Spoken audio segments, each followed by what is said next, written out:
In the final years of the 13th century before the Common Era, a desperate letter arrived at the royal court of Ugarit, a bustling port city on the coast of modern-day Syria. The sender was the king of the Hittite Empire, a colossal superpower that had dominated the ancient Near East for over 500 years. The letter contained no boasting of military conquest or diplomatic triumphs. Instead, it carried a single haunting plea: "There is famine in my land. It is a matter of life or death." Shortly after this letter was carved into a clay tablet, the Hittite Empire, an empire that had rivaled the magnificent Egypt of the pharaohs, completely vanished from the face of the earth. Its great cities were abandoned, its monumental palaces were reduced to ash, and its very name slipped into the realm of forgotten legends. For nearly 3,000 years, the world forgot they had ever existed, leaving behind one of the greatest mysteries in human history. How could a military and political juggernaut built on advanced technology and ironclad governance dissolve so quickly into utter nothingness? To understand the shock of this collapse, we have to look at what the Hittite Empire actually was at its peak. Nestled in the rugged, mountainous highlands of central Anatolia, in what is now Turkey, the Hittites built a civilization perfectly adapted to hardship.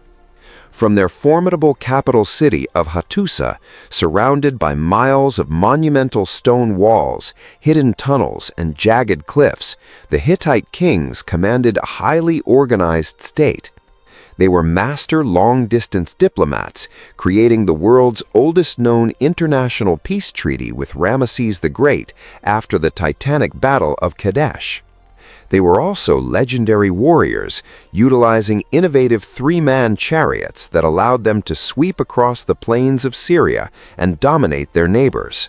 They recorded their laws, their prayers, and their daily administrative decisions on thousands of clay tablets using a complex cuneiform script borrowed from Mesopotamia. This was not a fragile fringe kingdom. It was an anchor of the late Bronze Age world system, a deeply interconnected network of empires that traded everything from tin and copper to luxury textiles and royal brides.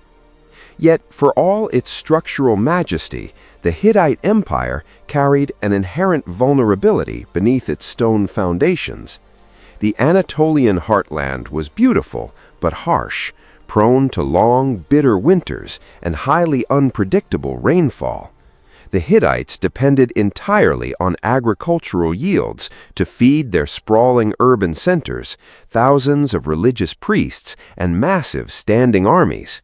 To protect themselves against dry years, they constructed sophisticated water management systems, including massive subterranean grain silos lined with straw and clay-lined reservoirs.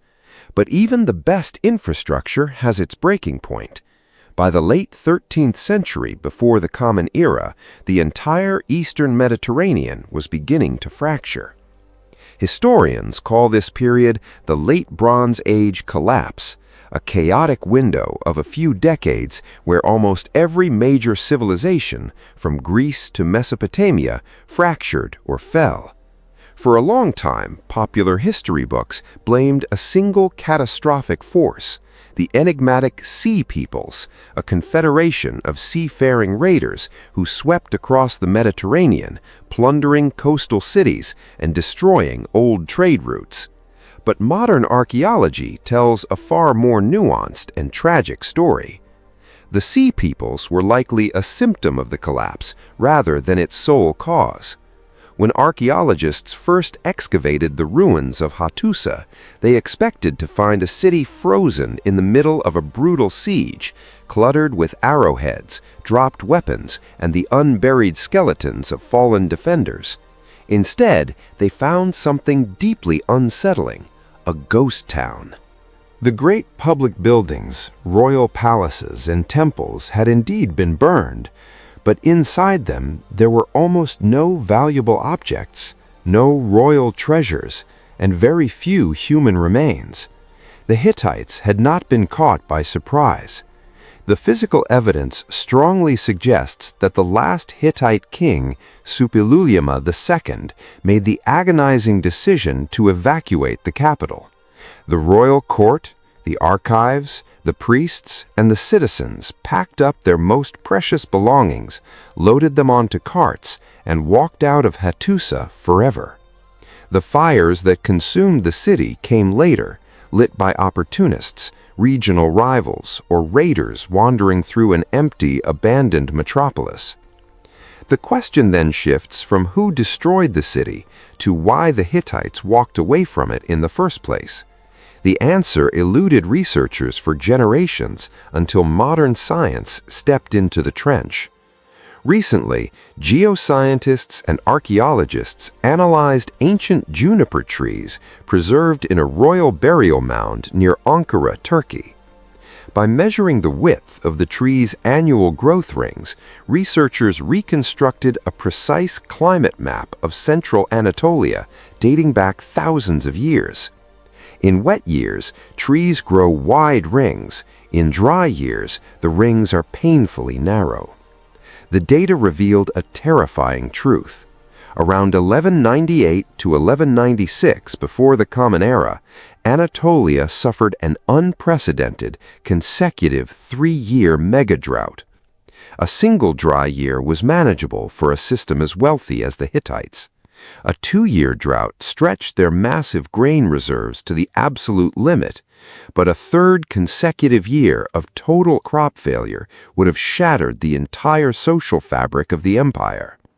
Imagine the human reality behind those narrow tree rings. The fields turned to dust, the reservoirs emptied into cracked mud. The central government, whose legitimacy relied on its ability to provide food in times of crisis, could no longer feed its people.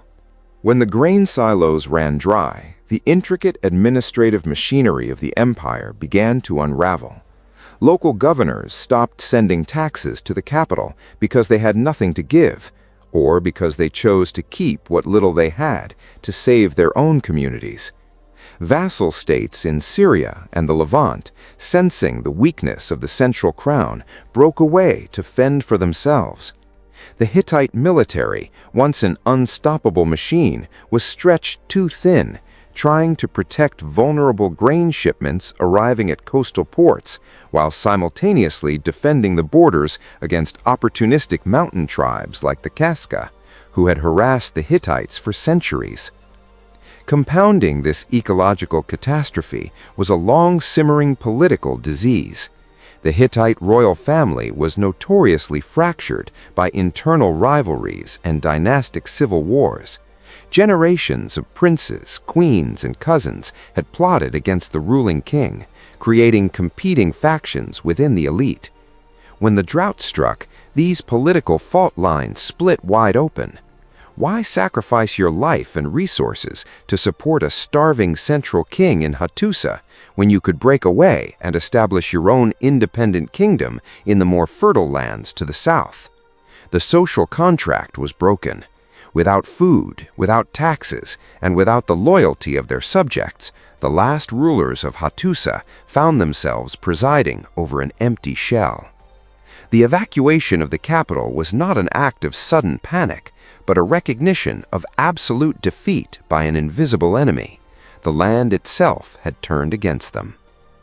Ironically, the very fires that later consumed the abandoned city of Hattusa ended up preserving their history. The intense heat baked the thousands of clay tablets stored in the royal archives into durable ceramic, allowing them to survive the damp earth for millennia. When modern shovels finally unearthed them, the Hittites spoke to us once again in their own words. We learned that after the abandonment of the capital, the Hittite identity did not disappear overnight. The refugees and remnants of the royal lineage migrated southward into the fertile valleys of southeastern Turkey and northern Syria. Here, they established smaller, fragmented territories that modern historians call the Neo-Hittite kingdoms. These successor states kept the old hieroglyphic writing alive, carved massive stone monuments of their gods, and preserved Hittite cultural traditions for several more centuries. To their neighbors, including the early Israelites and the expanding Assyrian Empire, these people were still known as the Hittites, but the grand, unified superpower that could dictate terms to Egypt was gone forever. Over time, even these smaller kingdoms were absorbed by newer empires, and the memory of the original Anatolian superpower faded into complete obscurity. By the time classical Greek historians walked through the region centuries later, the ruins of Hattusa were just strange, anonymous stone walls melting back into the hillsides. The rediscovery of the Hittites in the late 19th and early 20th centuries was a triumph of modern archaeology, proving that an entire chapter of human history could be completely lost and found again. Today, the story of their sudden disappearance serves as a haunting reminder of human vulnerability. It shows us that political brilliance, military dominance, and architectural might are only as strong as the ecological foundations beneath them. The Hittites did not fall to a single great villain or a spectacular final battle. Instead, they were undone by the slow, quiet failure of the rains, a reminder from the deep past that even the greatest empires are ultimately at the mercy of the earth they seek to conquer. Thank you for joining us on this journey through history. If you enjoyed discovering the stories of ancient civilizations, don't forget to like, subscribe, and join us as we continue uncovering the hidden chapters of human history. Until our next journey into the past, remember, every civilization has a story waiting to be told.